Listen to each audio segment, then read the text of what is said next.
জাতীয় সড়কে ডাকাতির উদ্দেশ্যে জড়ো হওয়া 3 জন দুষ্কৃতীকে গ্রেপ্তার করল বর্ধমান থানার পুলিশ। ধৃতদের কাছ থেকে একটি রিভলভার, 2 রাউন্ড গুলি উদ্ধার করেছে পুলিশ। ধৃতদের নাম সোহেল কাজী, শেখ হানিফ, হায়দার আলী মল্লিক। এরা সকলেই বর্ধমান শহরের বিভিন্ন এলাকার বাসিন্দা।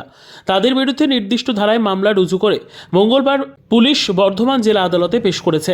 পুলিশ সূত্রে জানা গিয়েছে, গোপন সূত্রে খবর পেয়ে সোমবার গভীর রাতে বর্ধমান থানার পুলিশ বর্ধমান তালিত রোডের গ্যাস গোডাউনের কাছ থেকে অভিযান চালিয়ে ডাকাতির উদ্দেশ্যে জড়ো হওয়া 3 জন ব্যক্তিকে গ্রেপ্তার করা হয়েছে। ধৃতদের কাছ থেকে আগ্নেয়াস্ত্র উদ্ধার হয়েছে।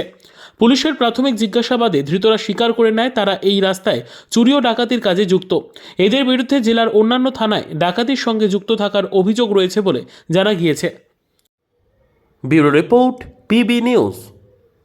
সৌন্দর্য লেডিস বিউটি পার্লার। আর দেরি না করে আজই চলে আসুন। মেয়েদের জন্য সুখবর, এখান থেকে পাচ্ছেন মেয়েদের বিশেষ সাজসজ্জার সকল সামগ্রী এবং বিভিন্ন মেশিনের সাহায্যে সাজসজ্জা করানো হয়।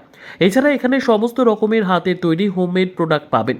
যে কোনো অনুষ্ঠানের জন্য অভিজ্ঞ বিউটিশিয়ান দ্বারা মেয়েদের সাজানো হয়। এখানে যত্ন সহকারে হাতে ধরে পার্লারের কাজও শেখানো হয়। তাই আর দেরি না করে আজই চলে আসুন সৌন্দর্য লেডিস বিউটি পার্লারে। ঠিকানা 71 DN Mitra lane, near CMS school, Bardhaman. যোগাযোগ 9331020027 অথবা 9641700155।